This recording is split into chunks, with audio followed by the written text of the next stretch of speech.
really vintage. Our next poet is also fairly new on the scene. He's moved here with his wife, Patricia Smith. Talking about Mike Brown, who's added a lot of dimension, depth, length, breadth, and width. You're in for a real treat. Welcome, Michael Brown.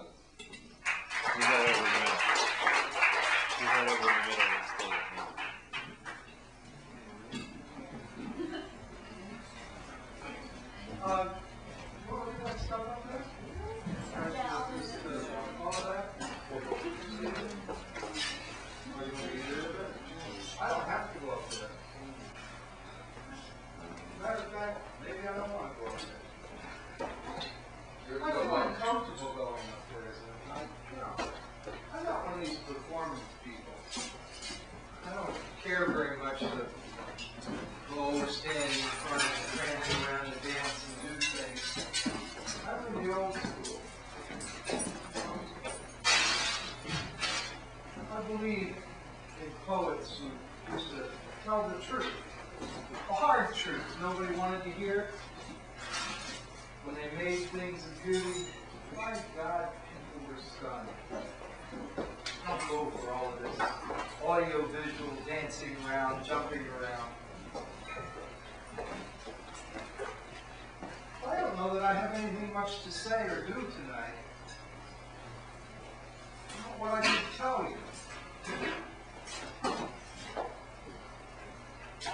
Poets used to keep the arcane lore, not quite the audio-visual. Maybe there's a secret left. I have a secret about something beautiful, and I'm not talking about the scar from Liz Taylor's last operation. Maybe you know about this. I've been looking for someone who can help me. Years ago, when we had really cold winters, ice worms were one of the wonders of the world. Now, if you've seen them, you probably haven't forgotten them. You don't see them much anymore, and that worries me. Have you ever seen one? Young person, that worries me. First time I saw an ice worm, it was kind of like right here, only I was living in the Midwest then. In this courtyard apartment, I was looking out the window, snow filled the courtyard, bare branches of the sycamore, and I saw something where there shouldn't have been anything. On top of a branch, where the sun should have melted it away, there was this thin sliver of ice. And when I saw it, it kind of hunched up and moved along. And hunched up and moved along. Right across the top of the branch. And when it got to the end of the branch, the head part of it kind of looked all around. There was nowhere to go. And it humped itself right off the branch with a couple of tumbling flashes fell down in the snow. And once I saw one, I saw they were all over the place. They were in the snow, they were on the trees. And just as my head and chest and mind were about to explode, my mother came up behind me. I was about 5 years old then, just starting to lose my imagination. And my mother saw what I saw. She lifted up the window, she put her big hand outside, and picked up one of the ice worms, right? I didn't pick it up, she put her finger out, and it crawled right up on top of her finger. And she brought it inside for me to look at. And being the kid that I was, I reached out and picked it up, and it was gone, just like that. And all that was left was a drop of water between my thumb and forefinger. I don't see ice worms anymore. I don't know what it means. But I do know what it meant to me back then. There have got to be small, beautiful things that disappear as soon as we get our hands on them. Things that the companies and the politicians can't get a hold of. Tiny, beautiful things that are just there to look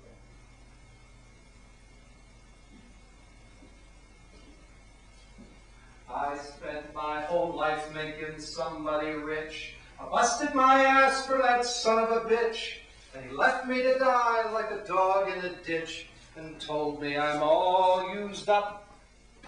They used up the air, they used up the sea, they used up the oil, and they used up the trees. Well, how about you, friend? And how about me? What's left when we're all used up? His face looked like an old part of the expressway, worn to rolling pot-mark flatness. His eyes were seams in the asphalt. His voice was soft and deep, the edge of the wave on a gravelly shore. A tangle of old nets and seaweed, his hair tumbled down to his shoulders, and for him, breathing was a conscious, thoughtful act. When he caught my stare, an undulation widened his eyes, and in there I saw a cannon sun in a hot coppery sky, firing blazing pinwheels to a red horizon. The sea boiled sailors' blood, and cooked ship's boards to a splintery stew. Finger bones groped for freedom from the Sargasso Sea. Ahab's obsession rendered to coral edges on oily knuckles. That modern Poseidon knows huge ships with tiny crews, wreaking havoc all out of scale to the sea's revenge. 150 years ago, we sent sailors to drain the oceans of whales and light the Industrial Revolution. Today, when a corporate leviathan loses its way or splits an aging seam, we don't lose sailors' lives, but living gets harder for all of us. Seas and shores suffocate under a thick film. It's something sailors can't handle and companies can't fix. Oil and water, man in the sea. It's still not mixed.